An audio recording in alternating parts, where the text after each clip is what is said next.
Improvisation comparée pour 2 minutes, libre, et qui a pour titre Un monde meilleur. France-Québec, joueur illimité. Pour une finale, il y a toujours un peu plus de fébrilité. Alors, c'est vraiment la première improvisation qui risque de donner le ton du match. Parions que Sophie Caron va se présenter pour la première improvisation. France.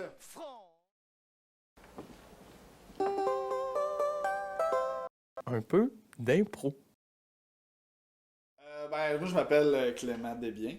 Ça fait quasiment 12-13 ans que je fais de l'impro. Je suis natif du Bas-Saint-Laurent, je fais de l'impro secondaire là-bas. Après ça, je suis arrivé à Québec. J'ai joué 4 ans à Limoilou. J'ai joué 2 ans dans la BIC, puis 2 ans à Joyeux Pyramide. Puis j'ai joué 1 an dans la LUI, l'Université d'improvisation. Puis maintenant, je suis en 2e année au Conservatoire d'art dramatique de Québec.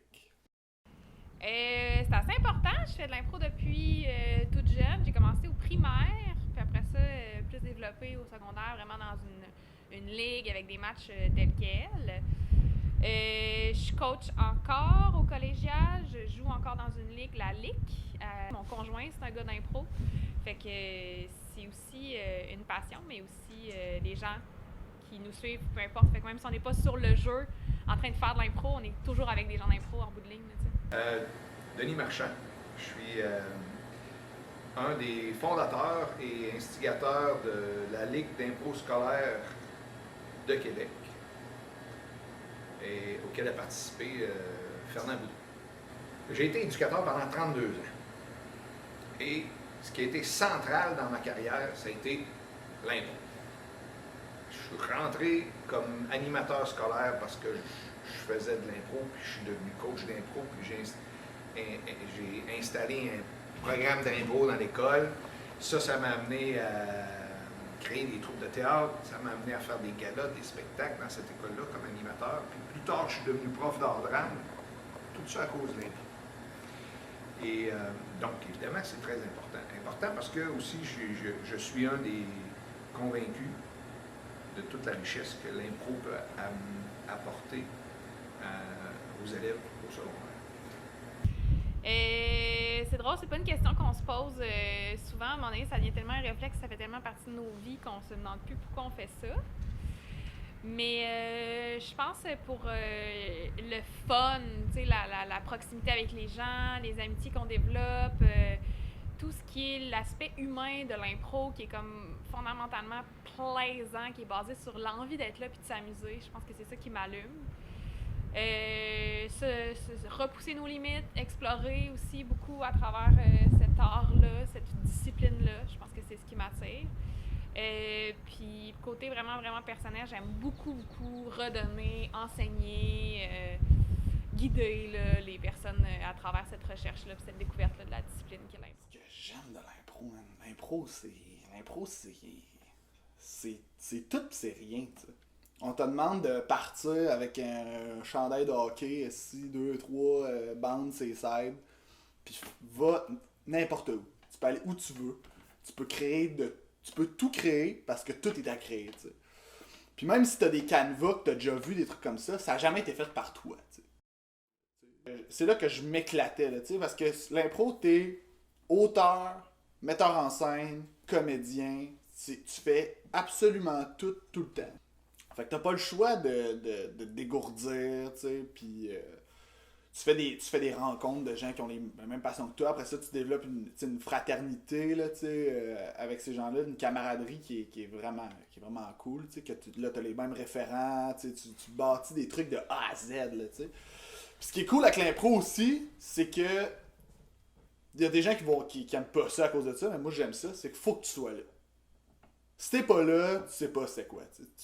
Se faire compter une impro, c'est jamais pareil. Faut que tu sois là, puis il y a juste les gens qui étaient là qui peuvent relate à ce qui s'est passé cette soirée-là. T'sais. Puis tu sais, l'impro, il y a aussi beaucoup le fait que quand c'est pas bon, c'est ultra gênant. Puis quand c'est bon, ça transcende quelque chose, c'est comme incroyable. Les gens ils en reviennent pas, les joueurs en reviennent pas. Tout le monde est comme waouh, on a vécu de quoi là, tu sais. Oui, ben l'impro, c'est un peu la discipline de ne pas se prendre au sérieux, mais en étant très sérieux dans ce qu'on fait. sais, on assume ce qu'on fait, on assume les histoires qu'on raconte, aussi absurdes soient-elles, mais en étant très conscient que si on se prend vraiment trop au sérieux, on va casser puis que ce sera plus plaisant pour personne parce que c'est quand même bien juste s'habiller en mou puis essayer d'être intéressant. Là, t'sais. Mais à quelque part, si on y va vraiment à la racine de c'est quoi l'impro, on fait tous de l'impro au quotidien parce qu'on n'a jamais un script écrit de bon, je vais dire ça à ma mère au téléphone, après ça, je vais dire ça à ma collègue, puis ensuite, l'agent va m'arrêter parce que me donne un ticket, le policier me donne un ticket, je vais y répondre ça. On n'a pas de script, fait qu'on en fait tout le temps un peu de l'impro. Tu sais, moi, comme là, j'étudie pour devenir comédien, mais sans l'impro, je pense pas que c'est ça que j'aurais fait dans la vie, tu sais. C'est sûr que non, là, tu sais. Puis j'allais à Lévis tous les mardis soirs, j'allais faire de l'impro là-bas. Le lendemain, j'avais soit une pratique avec les pyros ou un match. Fait que j'étais tout le temps huilé, là, tu sais. Je faisais tout le temps de l'impro, je jouais tout le temps, fait que c'était... Moi, l'impro, c'était ce qui me trillait, là. Je m'en crissais de l'école, à la limite, là, tu sais. Alors, l'impro scolaire, j'ai pas trouvé encore d'activité artistique, d'activité sociale, d'activité humaine dans une école aussi forte que l'impro. Une brise des îles. Tu sais, moi, la première impression que j'avais de lui, c'est que c'était un gars qui était dévoué à l'improvisation. Il y a toujours... Tu sais, l'impro pour Fernand, ça a comme une espèce de... Tu sais, c'est sacré un peu, là, tu sais. Lui, il est amoureux de l'impro. Il veut que l'impro, ça soit bon. Il a sa vision de ce que c'est. Puis il est très cohérent envers lui-même par rapport à ça, tu sais. Fait que c'est ça, tu sais, Fernand, c'est vraiment... c'est rare les gens autant amoureux de l'impro. Il y en a quelques-uns, là. Il y en a des personnes que je peux dire, wow, ok, c'est. Souvent, c'est des gens qui vont en faire leur vie. C'est pour ça aussi qu'à quelque part, des gars comme Fernand sont super intéressants et importants parce que d'apprendre la discipline de l'impro, c'est vraiment facile d'avoir des mauvaises bases dans le sens où que faire des jokes de pète, ça fait rire le public. Puis là, penser que c'est ça de la bonne impro, faire des jokes de pète, ça va être difficile le reste de ta carrière, si carrière il y a. C'est ça, mais Fernand, lui, il est vraiment proactif, puis il est vraiment, tu sais, il veut que l'impro soit bonne. T'sais. Concrètement, là, tu sais, il abandonnera jamais une impro. Jamais, là. T'sais, Fernand, puis tu le sais que quand il y a quelque chose qui va pas bien, qu'il aime pas ça, tu le sens. Ouais. Tu le vois. Il est très expressif, il est très transparent, tu sais. Puis justement, là, tu sais, il est là, puis il fait des signes, ouais, plus. Tu sais, la vision de l'impro que je connais de Fernand, c'est celle qui s'adresse à l'éducation, à l'école, au scolaire. Ça, tu peux être sûr qu'il est aussi convaincu que moi de la richesse de l'impro comme activité éducative. À cause de toutes les valeurs qu'on peut y transmettre, qu'on peut partager, qu'on peut développer au sein de ça. Fernand, je pense qu'il se lève le matin puis il est passionné par l'impro, puis il pense à l'impro, il pense au jeu, au théâtre. Il était beaucoup impliqué au théâtre aux îles de la Madeleine. Fait que c'est un gars qui aime le jeu, qui aime transmettre, qui a cette passion-là de redonner. C'est vraiment un passionné, vraiment, de l'impro. Puis je pense que c'est parmi les personnes au Québec qui sont les plus passionnées. Sur le jeu, là, tu sais que t'es dans un état où tu joues, là, t'sais. Fernand, il amène beaucoup ça. T'es là pour jouer. Jouer comme quand t'es un enfant, là, tu sais. Quand t'es un enfant, tu t'es en crise, là, que t'as pas le nouveau Nerf, assis, pis ça, tu pognes un assis morceau de bois, c'est ton fusil, puis là, tu pars jouer avec tes amis. C'est le même principe, mais sur l'impro, tu crées des histoires. Puis il aime ça, créer des histoires. Puis c'est pour ça que quand il arbitre au secondaire, il y a souvent des thèmes très, très dirigés, tu sais. Parce qu'ils ils ont besoin d'apprendre à créer des histoires avant de se laisser aller dans des trucs super flyés, tu sais. Fernand, il arrive comme un bon vent des îles. Il arrive avec ses cheveux, son café. Il arrive. Il est tout là. Il est prêt pour la journée.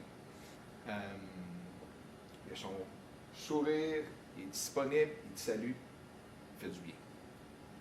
C'est comme ça qu'on le remarque.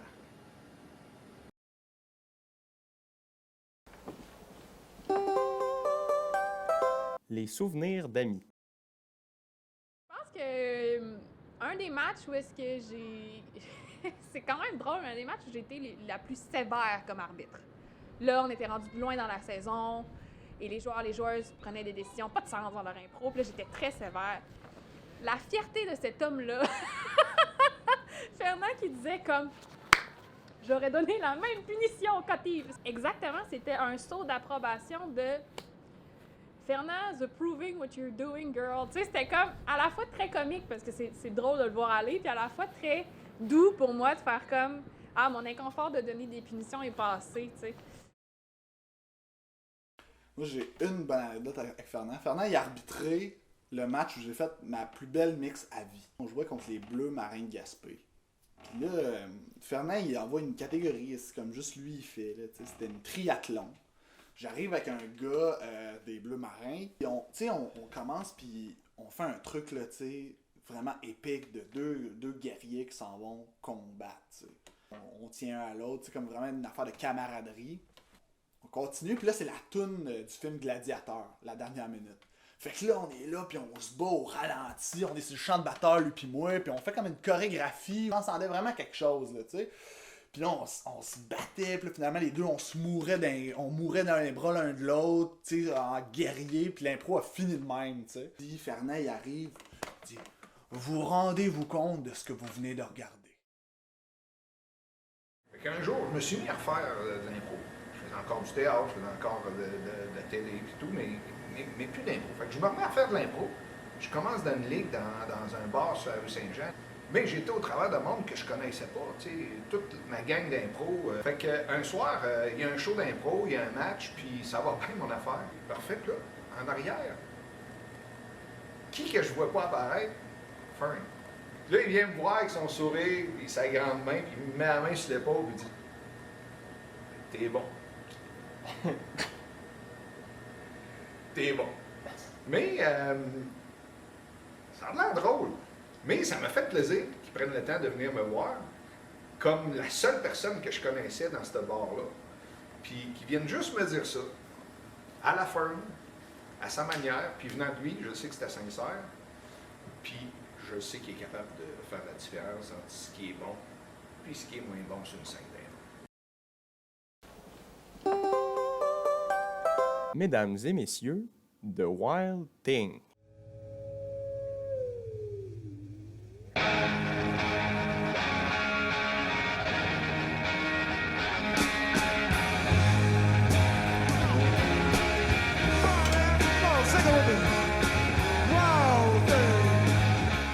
Mon nom est Fernand Boudreau. Je fais de l'improvisation depuis 1985. Tout d'abord, j'ai joué pendant 2-3 ans. En 1987, j'ai commencé à faire l'arbitrage. Ça doit au moins tourner autour de 5000 matchs. 4000, j'ai arrêté de compter après 4000 matchs. J'arbitre depuis 1987.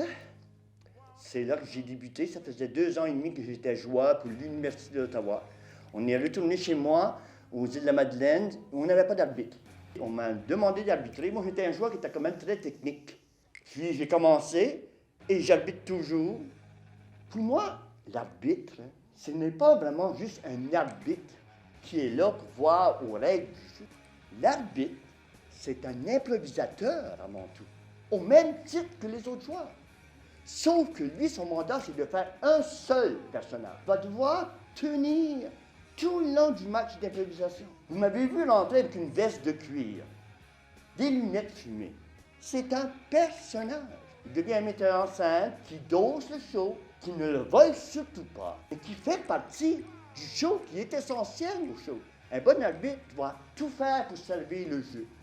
Les joueurs, les thèmes, être là, les motiver, les dynamiser.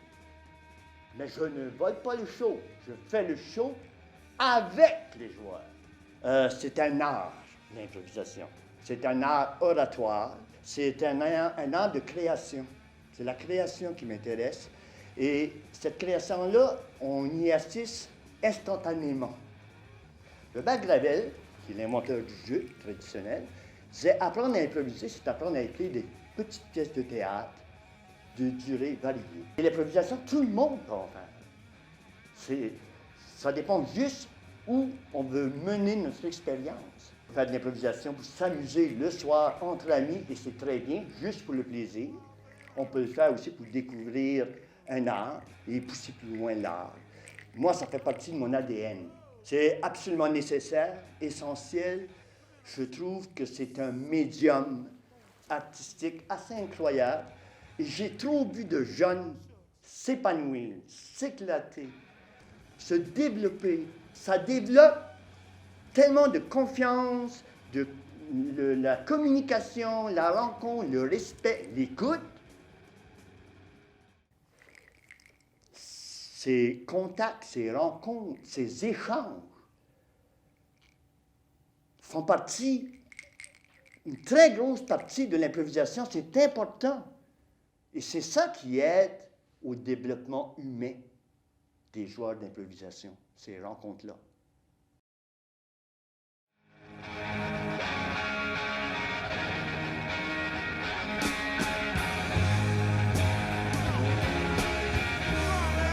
Sing it with me.